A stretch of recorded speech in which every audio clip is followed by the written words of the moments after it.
జయ శుభకర వినాయక శ్రీకాణి భాగవర సిద్ధి వినాయక. నమస్కారం. ప్రేక్షకులందరికీ శుభోదయం. ఈనాటి శుభయోగం శీర్షికన శుక్రవారం సందర్భంగా చండీ హోమాన్ని ఆచరించడం వల్ల ఎటువంటి సత్ఫలితాలు కలుగుతాయో పరిశీలిద్దాం. ప్రధానంగా జ్యోతిష శాస్త్రంలో ప్రతి గ్రహానికి ఒక అధిష్టాన దైవం ఉంటుంది. నవగ్రహాలలో రాహుగ్రహానికి అధిష్టాన దైవం చండీ అమ్మవారు. కాబట్టి ఎవరైనా చండీ హోమాన్ని ఆచరించడం ద్వారా నవగ్రహాలలో రాహుగ్రహ దోషాల నుంచి సులభంగా బయటపడవచ్చు. ఎవరికైనా జాతకంలో రాహు మహాదశ, రాహు అంతర్దశ నడుస్తున్నప్పుడు గోచార పరంగా రాహు ఇచ్చే వ్యతిరేక ఫలితాల నుంచి బయటపడాలన్నా చండీ హోమం విశేషంగా సహకరిస్తుంది. ప్రధానంగా రాహు దోషాలు ఉన్నప్పుడు జీవితంలో ఎత్తుపల్లాలు ఎక్కువగా ఉంటూ ఉంటాయి. అకస్మాత్తుగా అనుకోకుండా సమస్యలు ఎదురవుతూ ఉంటాయి. ఆలోచనలు ఎన్ని ఉన్నా ఆచరణలోకి తీసుకురావటం సాధ్యమవదు. నమ్మిన వ్యక్తుల వల్ల, బంధువుల వల్ల మోసపోయే అవకాశాలు రాహు వ్యతిరేకంగా ఉన్నప్పుడు ఎక్కువగా ఉంటాయి. రాహు వ్యతిరేకంగా ఉన్నప్పుడు అనారోగ్య భావనలు కూడా తరచుగా వెంటాడుతూ ఉంటాయి. ఇలా అనారోగ్య భావనల వల్ల ఇబ్బంది పడుతున్నా, స్నేహితుల వల్ల, బంధువుల వల్ల మోసపోతున్నా, ఆలోచనలు ఆచరణలోకి రాక జీవితంలో కార్యసిద్ధిని పొందలేక ఇబ్బంది పడుతున్నా, రాహుగ్రహ దోషాలన్న సత్యాన్ని ప్రతి ఒక్కరూ గుర్తించి ఆ రాహుగ్రహ దోషాల నుంచి బయటపడటానికి తప్పకుండా చండీ హోమాన్ని అమ్మవారి ఆలయంలో చేసుకోవాలి. ఈ చండీ హోమానికి ఉన్నటువంటి గొప్పతనం ఏంటంటే, ఈ చండీ హోమంలో చండీ సప్తశతిలో ఉన్నటువంటి అధ్యాయాలన్నీ కూడా పఠిస్తారు. ఈ చండీ సప్తశతి మహాకాళి, మహాలక్ష్మి, మహాసరస్వతి ఈ త్రిశక్తి స్వరూపానికి సంకేతమైనటువంటి మంత్రాలన్నీ కూడా చండీ సప్తశతిలో చెప్పడం జరిగింది. కాబట్టి ఆ మంత్రాలన్నీ చండీ హోమంలో పఠిస్తారు. ఈ మహాకాళి, మహాలక్ష్మి, మహాసరస్వతి రూపంలో అమ్మవారు చండాసురుడు, ముండాసురుడు, శుంభుడు, నిశుంభుడు, రక్తబీజుడు ఇలా అనేక మంది రాక్షసులను సంహరించింది. కాబట్టి శత్రుబాధల నుంచి బయటపడటానికి కూడా ఈ చండీ హోమం విశేషంగా సహకరిస్తుంది. నరదృష్టి, శత్రుబాధలు, దీర్ఘకాలిక అనారోగ్య సమస్యలు వీటన్నిటి నుంచి బయటపడటానికి చండీ హోమాన్ని ఆచరించినట్లయితే విశేషమైన శుభ ఫలితాలు చేకూరతాయి. చండీ హోమం ఆచరిస్తున్నప్పుడు కూడా యా దేవి సర్వభూతేషు శక్తి రూపేణ సంస్థిత నమస్తస్యై నమస్తస్యై నమస్తస్యై నమో నమః అనే శ్లోకాన్ని చదువుకుంటూ చండీ హోమం దగ్గర కూర్చొని ఆ హోమాన్ని దర్శించుకున్నా కూడా అమ్మవారి సంపూర్ణమైన అనుగ్రహానికి సులభంగా పాత్రలు కావచ్చు. కాబట్టి ప్రధానంగా రాహుగ్రహ దోషాలు తొలగింపజేసుకోవటానికి, శత్రుబాధలు, దృష్టి దోషాలు, అనారోగ్య సమస్యలు, అనారోగ్య భావన వీటన్నిటిని అధిగమించటానికి అమ్మవారి ఆలయంలో చండీ హోమాన్ని నిర్వహించుకోవాలి. దుర్గా, కాళీ, చండీ, మహిషాసురమర్ధిని ఇలా ఉగ్రదేవతలకు సంబంధించిన ఆలయాల్లో చండీ హోమాన్ని అమ్మవారికి ప్రీతికరమైనటువంటి శుక్రవారం కానీ లేదా అష్టమి, నవమి తిథుల్లో కానీ ఆచరించినట్లయితే అమ్మవారి సంపూర్ణమైన అనుగ్రహానికి ప్రతి ఒక్కరూ సులభంగా పాత్రలు కావచ్చు. రేపటి శుభయోగం శీర్షికన శనివారం సందర్భంగా పరాశర సంహితలో చెప్పబడినటువంటి స్వప్నాఖ్య హనుమాన్ మంత్ర ఆవిర్భావ వైభవం ఏంటో, స్వప్నాఖ్య హనుమాన్ మంత్రాన్ని పఠిస్తే ఎటువంటి సత్ఫలితాలు కలుగుతాయో పరిశీలిద్దాం. నమస్కారం.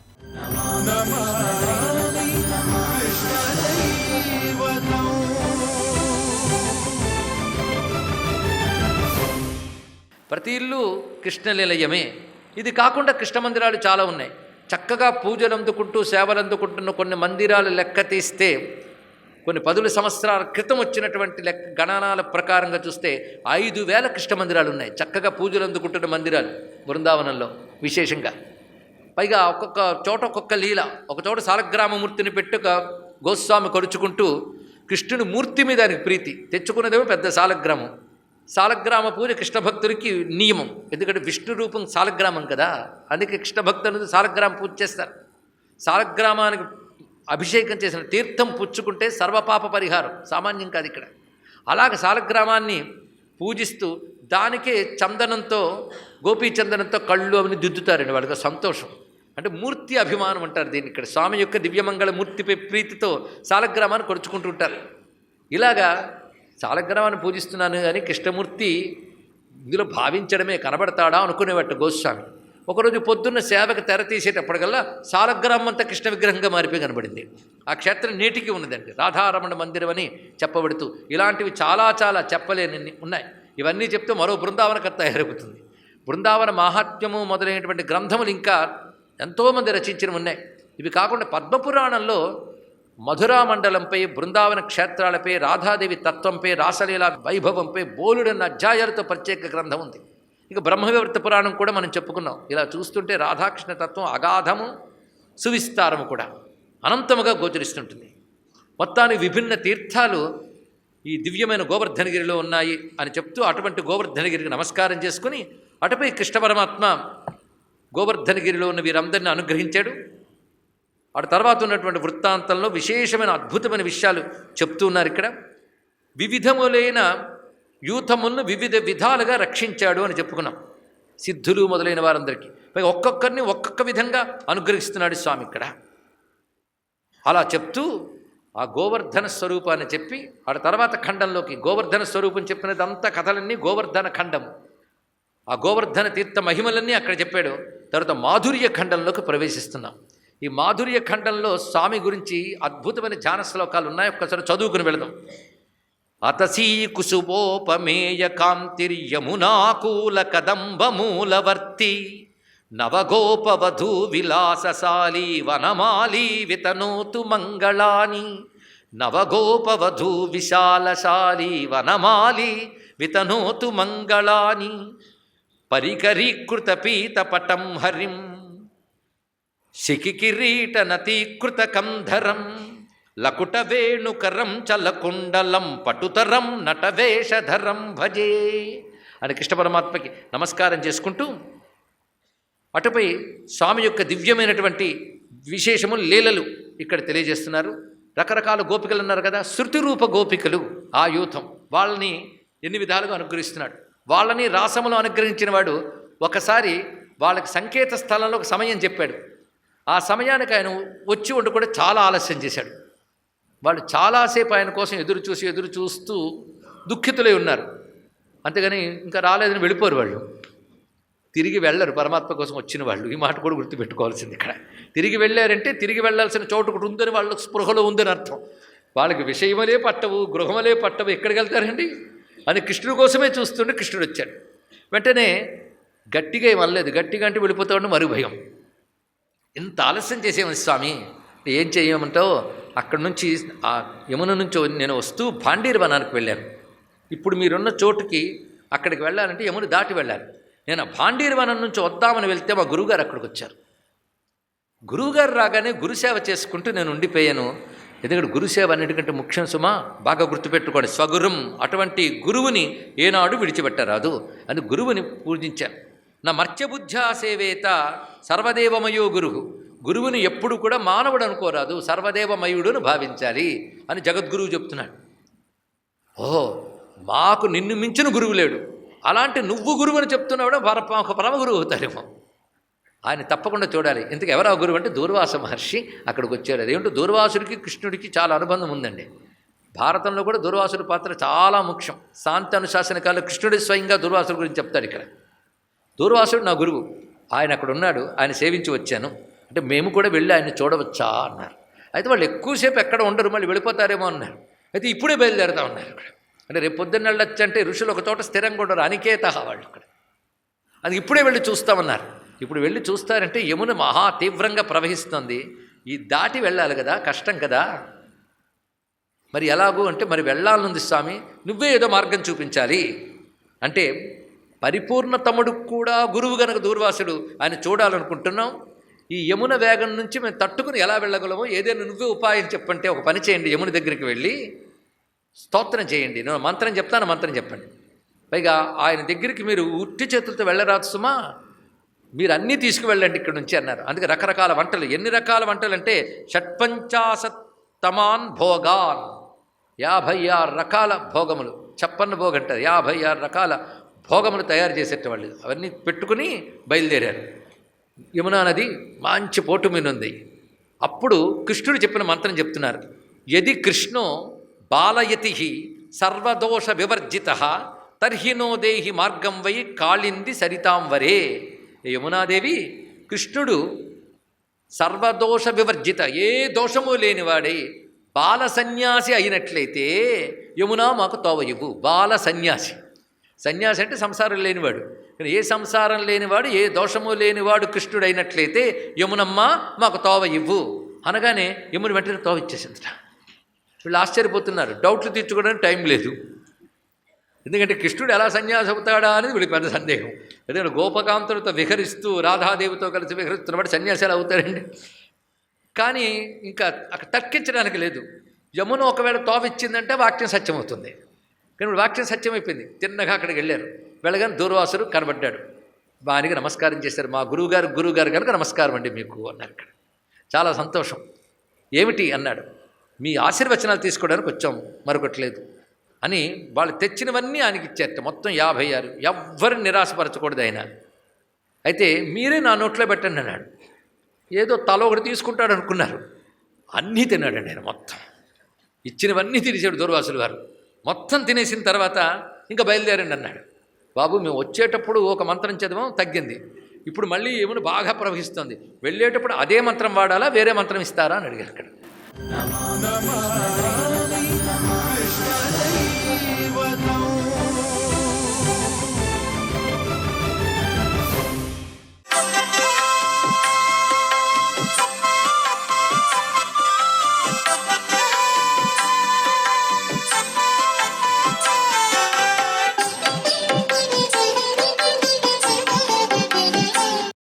ఓం నమో నారాయణాయ, ఓం నమ శివాయ, శ్రీమాత్రే నమః.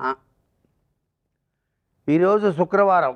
లక్ష్మీదేవి యొక్క దివ్యవంతమైన అనుగ్రహ కరుణాకటాక్ష వీక్షణాలని ప్రతి ఒక్కరూ కూడా సాధించాలంటే కేవలం ధనం ఒక్కటే కాదండి, ఆరోగ్యం, ఐశ్వర్యం, సంతానం, ఆయుష్, కీర్తి, ప్రతిష్టలు ఇవన్నీ కూడా మానవుడికి అవసరం. కేవలం ధనం ఒక్కటి ఉంటే ఏం ప్రయోజనం? దాన్ని సద్వినియోగం చేసుకోవటానికి విద్య కూడా అవసరం.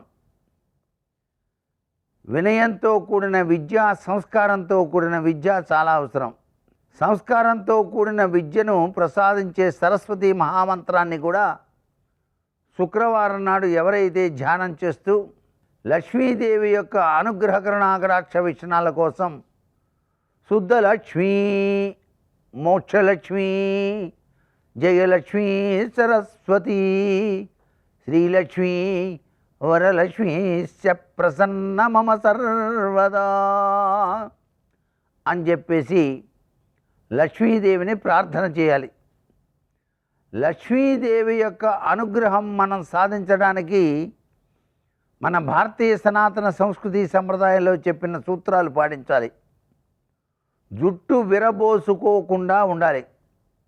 స్త్రీలు ముఖ్యంగా విరబోసుకొని ఇంటిలో తిరుగురాదు. తరువాత సూర్యోదయాత్ పూర్వమే నిద్ర నుంచి లేవాలి. చక్కగా చిమ్మి కలాపి చల్లి ముగ్గు వేయాలి సూర్యుడు రాకముందే. అలాగే తులసి చెట్టు దగ్గర విష్ణుదేవునికి ప్రీతికరమైనటువంటి శంకుచక్ర ముగ్గు వేసి పరమ పవిత్రవంతమైనటువంటి భావనతో దీపారాధన ఆచరించాలి. ఇల్లంతా కూడా పరిశుభ్రంగా చూసుకోవాలి. గడపలకు శుక్రవారం నాడు పసుపు కుంకుమ అనేటువంటిది అలంకరించి వీలైతే మామిడి తోరణం అనేటువంటిది ప్రతి శుక్రవారం కూడా ఇంటి గడప మహాలక్ష్మి కాబట్టి ఆ యొక్క సింహద్వారానికి కట్టేటువంటి విధి విధానాన్ని పాటించిన స్త్రీ ఇంటికి లక్ష్మీదేవి వచ్చి తీరుతుంది అని చెప్పేసి శాస్త్రం. సర్వే జనా సుఖినో భవంతు.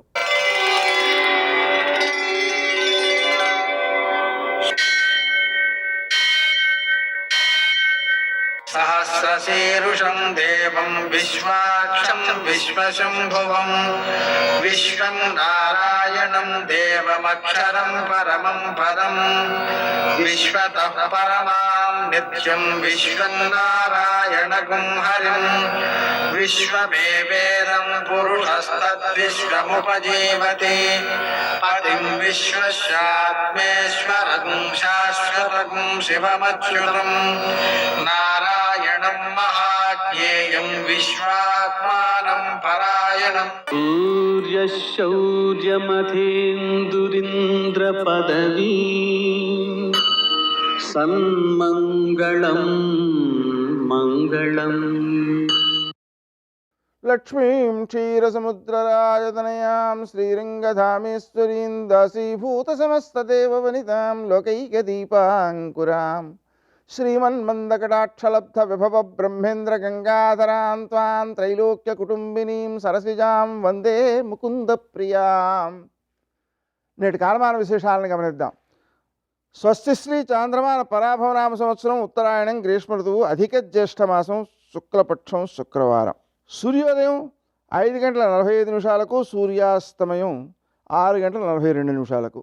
తిథి త్రయోదశి ఉదయం 9:51 వరకు, నక్షత్రం స్వాతి ఉదయం 10:38 వరకు, వర్జం సాయంకాలం 4:52 నుంచి 6:35 వరకు, దుర్ముహూర్తం ఉదయం 8:20 నుంచి 9:12 వరకు, మరల మధ్యాహ్నం 12:39 నుంచి 1:31 వరకు, అమృతకాలం రాత్రి 3:33 నుంచి 5:19 వరకు, రాహుకాలం శుక్రవారం కాబట్టి ఉదయం 10:30 నుంచి 12 గంటల వరకు, అష్టకవర్గ రీత్యా సౌప్రదమైన సమయం ఉదయం 10 గంటలకి. నేటి విశేషం వైష్ణవులకు నరసింహ జయంతి, అలాగనే శుక్రవారం కూడా. నరసింహ జయంతి సందర్భంగా నృసింహస్వామిని పూజించుకోవడం వర్తమాన కాలంలో అత్యవసరం. నృసింహస్వామి అంటే ధర్మాన్ని దాటిన వారికంతకీ కూడా సింహస్వప్నం అన్నమాట. కాబట్టి మనను ఇబ్బంది పెట్టేవారైనా, మన ధర్మాన్ని ఇబ్బంది పెట్టేవారైనా మన జోలికి రాకుండా ఉండడానికి, మన ధర్మం కాపాడబడడానికి ఈ మంత్రం తప్పనిసరిగా చేసుకోవాలి. లక్ష్మీ నృసింహ మమ దేహి కరావలంబం. లక్ష్మీ నృసింహ నాకు చేయూతనీయవయ్యా అని ప్రార్థన. మనకు ఈ స్తోత్రాన్ని శంకరాచార్యుల వారు చేశారు. విశేషం ఏమిటంటే, మనం మనస్ఫూర్తిగా ప్రార్థించినప్పుడు ఎంతటి కష్టాన్నైనా సరే దాటేటువంటి శక్తి దాంట్లో ఉంది. మనం మనస్ఫూర్తిగా ప్రార్థించినప్పుడు ప్రకృతి నుంచే ఆయన విజృంభించి రక్షణ కల్పిస్తాడు. కాబట్టి మనం లక్ష్మీ నృసింహ మమ దేహి కరావలంబం అనే మంత్రాన్ని జపించుకోవడం చాలా మంచిది. అలాగనే ఈరోజు శుక్రవారం కావడం వలన మనం లక్ష్మీనారాయణులకు మారేడు దళాలతో అర్చన చేసుకోవడం మంచిది. మోక్షాన్ని సంపదను కలుగజేస్తుంది. లక్ష్మీ అష్టోత్తర శతనామ స్తోత్రాన్ని 108 సార్లు పారాయణ చేయడం మంచిది. లక్ష్మీదేవి యొక్క అనుగ్రహం కలుగుతుంది. కనకధారాస్తవం 3 సార్లు పారాయణ చేసుకోవడం మంచిది. అలాగనే లక్ష్మీ హృదయం సాయంకాలపు వేళ సూర్యాస్తమయం తర్వాత ఒక 5 సార్లు పారాయణ చేసుకోవడం ద్వారా లక్ష్మీదేవి యొక్క అనుగ్రహంతో అనుభవయోగ్యమైన సంపద సిద్ధిస్తుంది. నేటి ఆణిముత్యాలు.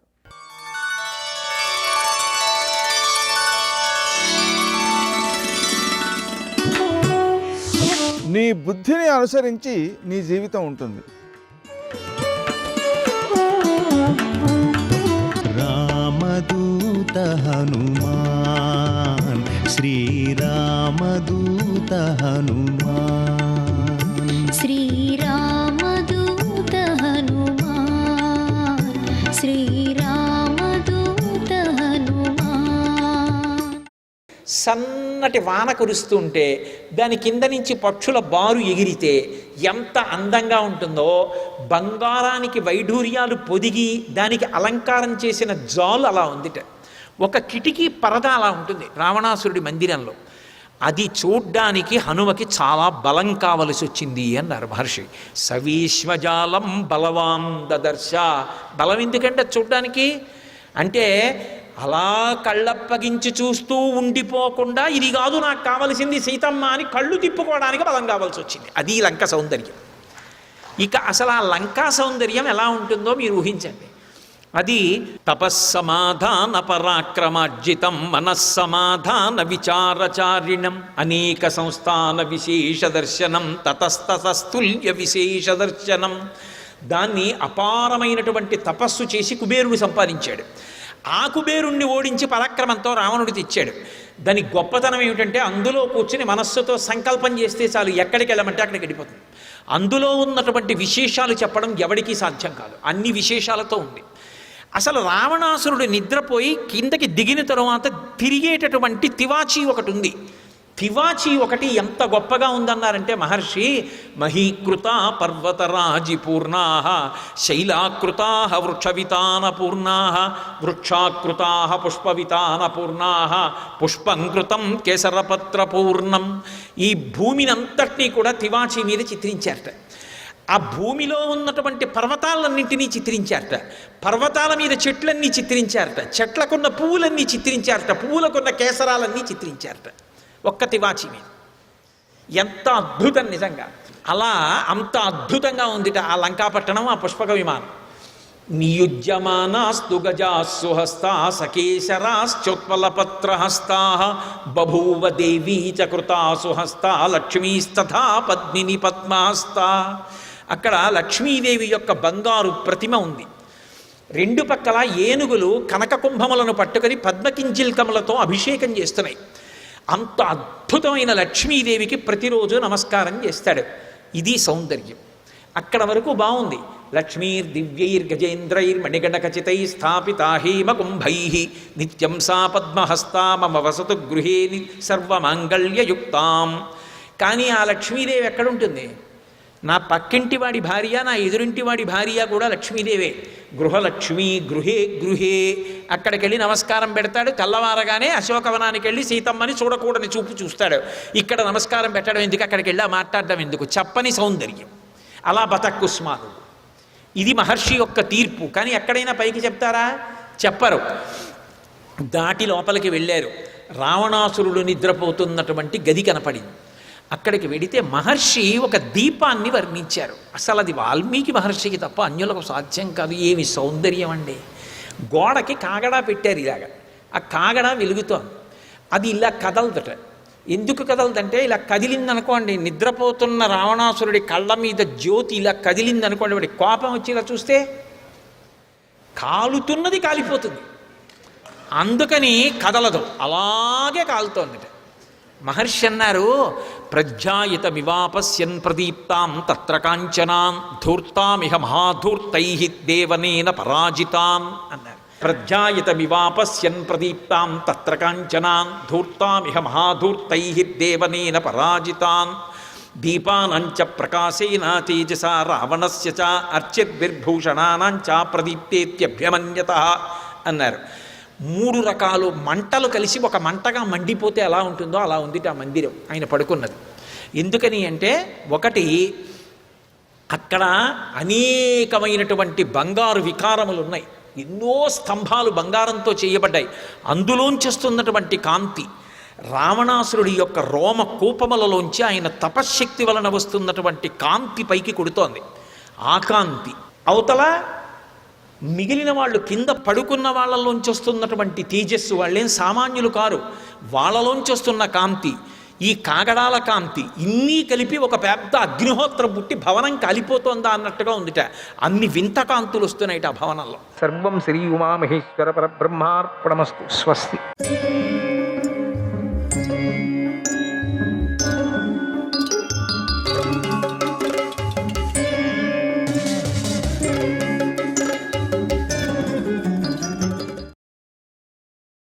నారాయణం నమస్కృత్య నరం చైవ నరోత్తమం దేవీం సరస్వతీం వ్యాసం తతో జయముదీరేత్.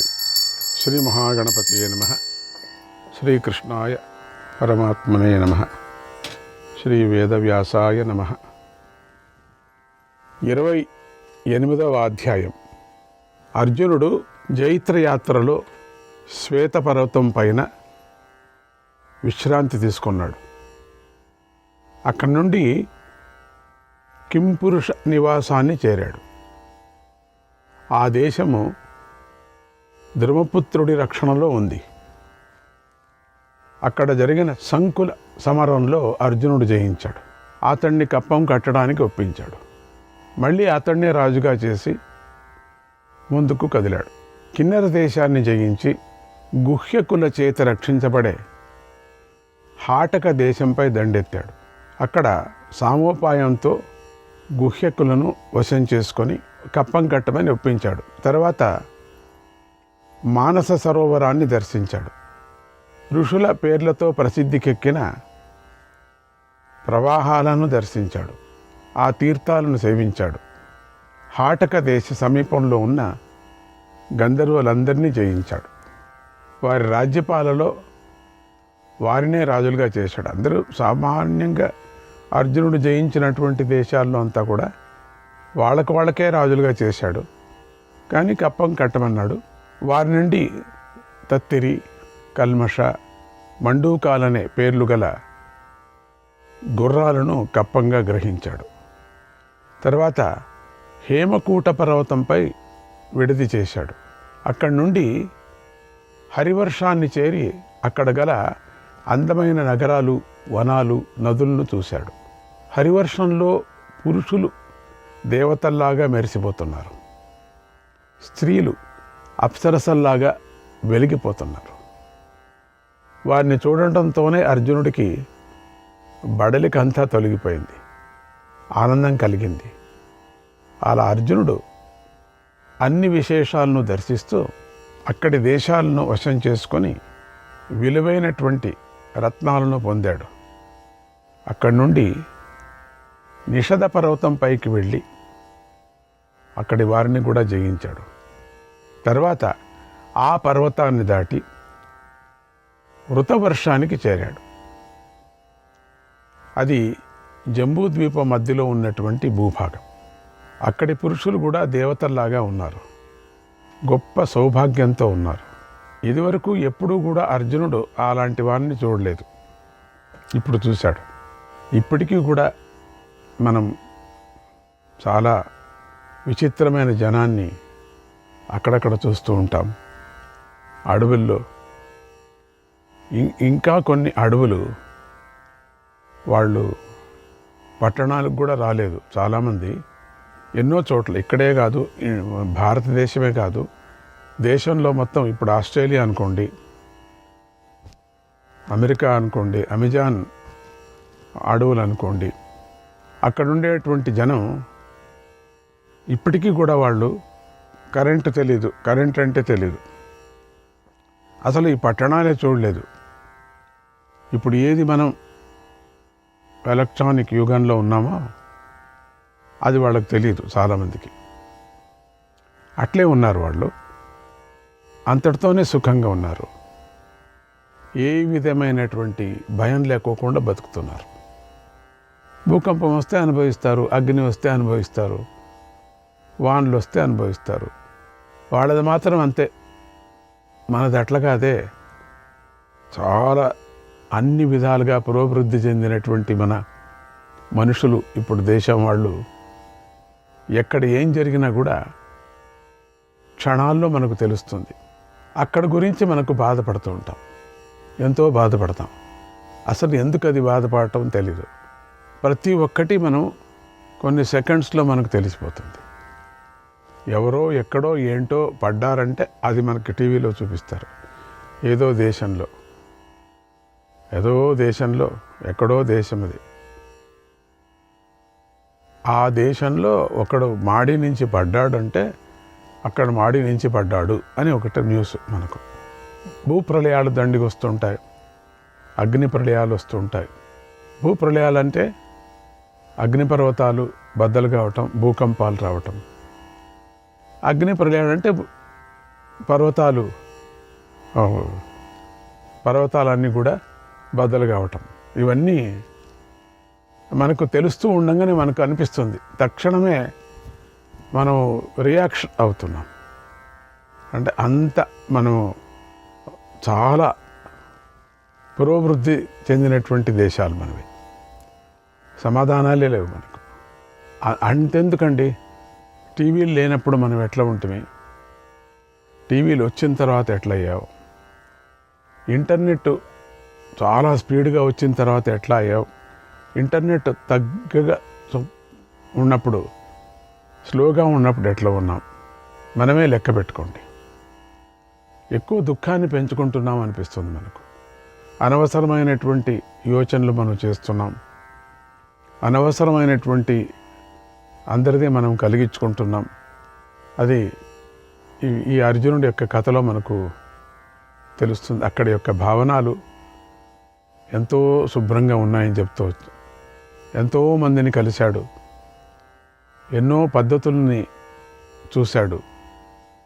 అప్పటికే అట్లా ఉంటే ఇంక ఇప్పుడు ఎట్లా ఉండొచ్చు చెప్పండి. మరి ఇప్పుడు క్షణాల్లో మనకు తెలిసిపోతుంది. అక్కడ ఉండేటువంటి ఇప్పుడు అర్జునుడి విచారంగా వస్తాం. స్త్రీలు అప్సరసల వంటి అందం కలిగి ఉన్నారు. అలా అర్జునుడు అందగత్తెలైన స్త్రీలను, అందగాళ్ళైనటువంటి పురుషులను చూశాడు. వారు కూడా అర్జునుడిని చూశారు. యుద్ధంలో అర్జునుడు అక్కడ వారిని జయించి పన్ను కట్టేవారుగా చేసుకున్నాడు. వారి నుండి వస్త్రాలు, రత్నాలు, ఆభరణాలను కూడా కానుకలుగా పొందాడు. సంతోషంగా ఉత్తర దిక్కులో మరింత ముందుకు వెళ్ళి మేరు పర్వతాన్ని దర్శించాడు. అది బంగారు కొండ, 4 రంగులతో మెరిసిపోతుంది. దాని దగ్గరికి వెళ్ళటానికి సాధ్యం కాకుండా ఉంది. అది 1,00,000 యోజనాల పొడవు కలిగి ఉంది. తన బంగారు శిఖరాల కాంతిలో సూర్య తేజస్సును కూడా మించి ప్రకాశిస్తుంది. అది దేవతలకు, గంధర్వులకు నివసించటానికి తగినదిగా ఉంది. అక్కడ ఎల్లప్పుడూ సిద్ధచారులు కూడా నివసిస్తూ ఉంటారు. అక్కడ ఎల్లప్పుడూ ఫలపుష్పాలు సమృద్ధిగా ఉంటాయి. దాని ఎత్తుని ఎవరు కూడా కొలవలేరు. అధర్మంతో జీవించేవారు దాని దరిదాపులకు కూడా వెళ్ళలేరు. ఆ మేరు పర్వతం వద్ద మహాభయంకరమైన సర్పాలు సంచరిస్తూ ఉంటాయి. అది దివ్య ఔషధాలు, అమృతానికి సంబంధించినటువంటి ఔషధాలు సమానమైనటువంటివి ప్రకాశిస్తూ ఉంటాయి. తన శిఖరాలతో అది స్వర్గాన్ని తాకుతుందా అన్నట్లుగా ఉంటుందట. నీచులకు పొందటానికి వీలు కాకుండా ఉంటుంది. ఎన్నో నదులు, చెట్లు ఆ మేరు పర్వత శోభను పెంచుతున్నాయి. రకరకాల పక్షులు కిలకిల రావాలతో ఆ పర్వతం మారుమోగుతూ ఉంటుంది. అలాంటి మేరు పర్వతాన్ని అర్జునుడు దర్శించాడు. మనస్సులో ఎంతో ఆనందించాడు. ఆ పర్వతానికి 4 వైపులా మండలాకారంలో వృతవర్షం వ్యాపించింది. దానికి కుడి భాగంలో జంబువు అనే వృక్షం ఉంది. అది ఎప్పుడు ఫలపుష్పాలతో నిండుగా ఉంటుంది. ఎప్పుడు కూడా సిద్ధులు, చారణులు ఆ వృక్షాన్ని సేవిస్తూ ఉంటారు. ఆ జంబు వృక్షం యొక్క కొమ్మలు స్వర్గం దాకా వ్యాపించి ఉన్నాయా అన్నట్టుగా పొడవుగా ఉంటాయి.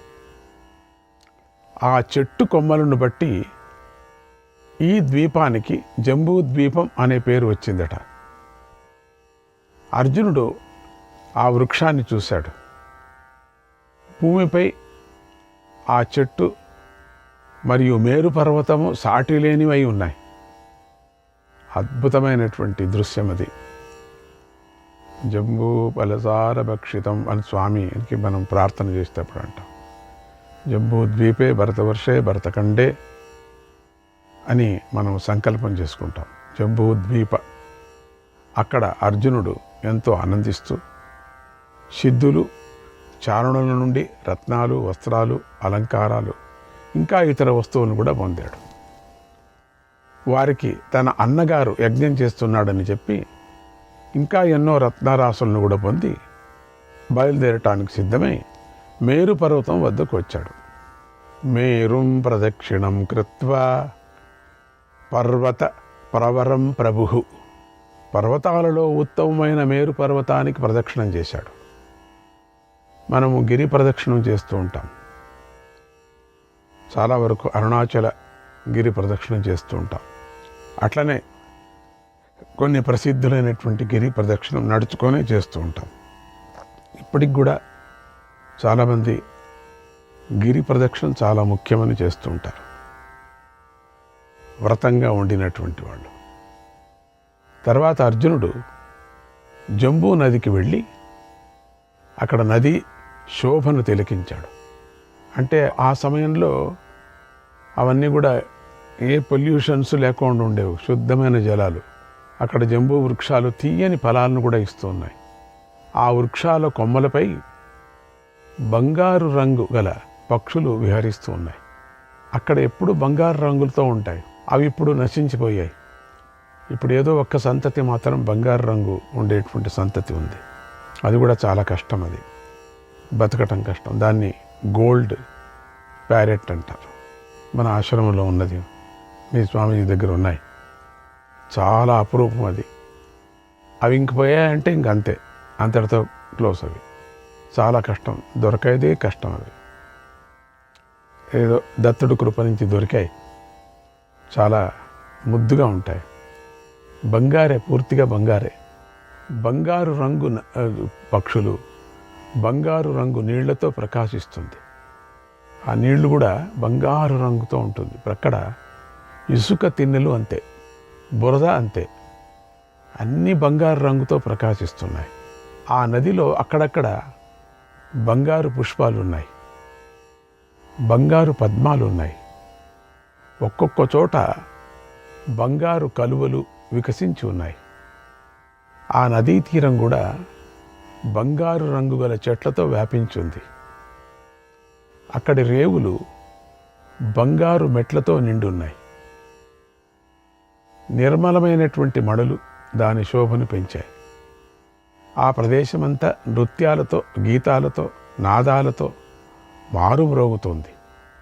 అక్కడ గల బంగారు మంటపాలు మెరిసిపోతున్నాయి. వాటి వల్ల కూడా నదీ శోభ పెరుగుతోంది.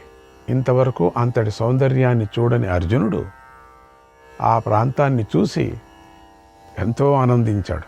ఇటువంటి సౌందర్యము మహాభారతంలోనే మనం చెప్పుకోవచ్చు, ఇంకెక్కడా చెప్పుకోవటానికి వీల్లేదు.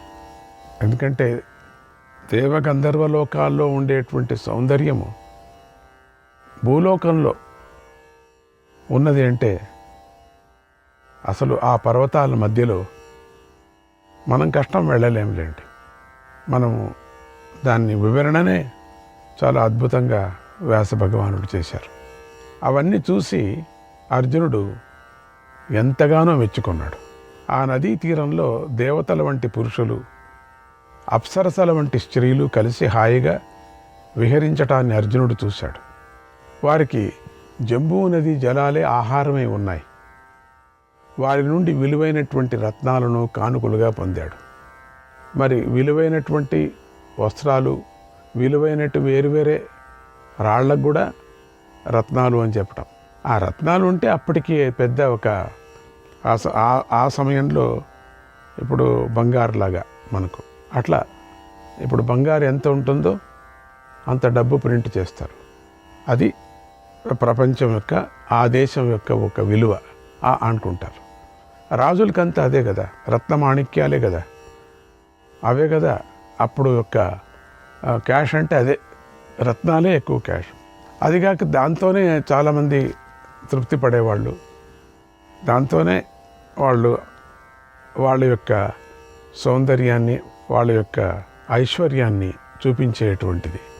అక్కడి నుంచి అర్జునుడు జంబూ నదం అనేటువంటి పేరు గల జంబూ నదం, బంగారాన్ని, విలువైన ఆభరణాలను, అంటే బంగారానికన్నా విలువైంది రత్నాలు అని చెప్తారు. ఇప్పుడు బంగారం చెప్పుకొని వస్తున్నారు. బంగారాన్ని, విలువైనటువంటి ఆభరణాలను, దుర్లభాలైనటువంటి వస్తువులు వారి నుండి తీసుకొని పశ్చిమంగా బయలుదేరాడు అర్జునుడు. అటు నాగులున్నారు, వారిని కూడా జయించి ఇంకా ముందుకు పోయి గంధమాదన పర్వతానికి వెళ్ళి అక్కడి వారిని కూడా గెలిచాడు. ఆ పర్వతాన్ని దాటి కేతుమాల వర్షాన్ని చేరాడు. అది దేవతలతో సమానమైన స్త్రీ పురుషుల నివసించే ప్రదేశం. అర్జునుడు దాన్ని కూడా జయించి కప్పం కట్టేటట్లుగా చేసుకొని అక్కడి నుండి దుర్లభమైనటువంటి రత్నాలు తీసుకొని తిరిగి ఇలా వ్రత వర్షానికి వచ్చాడు. అటు నుంచి తూర్పు దిక్కుగా వెళ్ళి అక్కడ మేరు, మందర పర్వతాల మధ్యలో ప్రవహిస్తున్నటువంటి శైలో నదిని ఒడ్డుకు చేరాడు. అక్కడ వెదుర్లు వేణు అనే పేరు గల చెట్ల నీడలో విశ్రాంతి తీసుకున్నాడు. వెదుర్లు వేణు, ఆ వెదుర్లతోనే వేణు చేయటం అన్నమాట. అందుకని వెదుర్లు వేణు అంటారు. ఆ ప్రదేశంలోనే అక్కడే దొరికేది ఆ వెదుర్లు. వేణునాదానికి తగు అనేటువంటి ఆ బొంగు అక్కడే దొరికేది, ఇంక వేరే చోట ఎక్కడా దొరకదు. మనం వేసేటువంటి బొంగుల్లో అంత రాదు నాదం, దాంట్లోనే వచ్చేది. కష, ఋషణద్యోత, ప్రఘస, దీర్ఘవేణిక, పశుప, కుళింద, తంగణ, పరతంగ అనేవారు ఉన్నారు. వారిని అర్జునుడు జయించి వారి నుండి రత్నాలను కానుగ్గా తీసుకొని మాల్యవంత పర్వతానికి చేరాడు. అక్కడి నుంచి భద్రాశ్వవర్షానికి వెళ్ళాడు. అది స్వర్గంతో సమానంగా ఉంటుంది. ఆ దేశంలోని పురుషులు దేవతల్లాగా సుఖాన్ని అనుభవిస్తూ ఉంటారు. అర్జునుడు వారిని వశం చేసుకున్నాడు. వారి నుండి కూడా ఎన్నో కప్ప కానుకలు, రత్నాలను కూడా తీసుకొని నీల పర్వతానికి వెళ్ళి అక్కడి వారిని కూడా జయించాడు. తర్వాత రమ్యక వర్షంలోకి ప్రవేశించి ఆ దేశాన్ని గెలిచి కప్పం కట్టేవారిగా చేసుకున్నాడు. గుహ్యకుల చేత రక్షించబడినటువంటి ప్రదేశాలను అర్జునుడు తన ఆధీనంలోకి తెచ్చుకొని అక్కడ బంగారు రంగు మృగాలను, పక్షులను పొందాడు. అవి చూడటానికి ఎంతో అందంగా ఉంటాయి కూడా. యజ్ఞ వైభవం వృద్ధి చెందటానికై అర్జునుడు వాటన్నిటినీ తీసుకున్నాడు. తర్వాత గంధర్వుల చేత రక్షించబడేటువంటి ప్రదేశాన్ని చేరి అక్కడి వారిని జయించి అందరినీ తనకు ఆధీనులు చేసుకున్నాడు. అక్కడ రత్నాలను పొంది ధవళగిరికి చేరాడు. అక్కడ పర్వతవాసులను జయించి హిరణ్యకమనే ప్రాంతానికి చేరాడు. అక్కడ హాయిగా విహరిస్తూ అందమైన ప్రదేశాలన్నిటినీ చూశాడు. అందమైన భవనాల్లో తిరిగాడు. అప్పుడు తెల్లని గుర్రాలు గల అర్జునుడు నక్షత్రాల మధ్యలోని చంద్రుడిలాగా ప్రకాశించాడు. అందమైన ఆ దేశంలో అర్జునుడు అలా విలాసంగా నడుస్తూ వెళుతుంటే అందమైన యువతలు మేడలపై నుండి ఎంతో అర్జునుడిని చూశారు. అర్జునుడు తన కీర్తిని వృద్ధి చేసుకునేవాడు. శూరుడు, వీరుడు, సేవకులతో కూడినవాడు, కీర్తి కలవాడు, రథంపై తిరిగేవాడు. అలాంటివాడు ఇప్పుడు నడుస్తూ వెళుతున్నాడు. అతడి శరీరంపై కవచం ప్రకాశిస్తుంది. తల మీద కిరీటం ప్రకాశిస్తుంది. అతడెప్పుడు యుద్ధానికి సిద్ధమై ఉంటాడు. అర్జునుడు వేషం అటువంటిది. ఇక మీరు నమ్మరేమో, అర్జునుడు పడుకునేటప్పుడు ఒక్కొక్క పర్యం కవచాన్ని వేసుకొని పడుకుంటాడు. ఆ కవచం వేసుకొని పడుకుంటాడట. అంటే ఎప్పుడు యుద్ధం సిద్ధంగా, యుద్ధ సామగ్రితో కూడి ఉంటాడు ఎప్పుడు కూడా. మహా అందగాడు, ధైర్యవంతుడు. శ్రీకృష్ణాయ పరమాత్మనే నమః.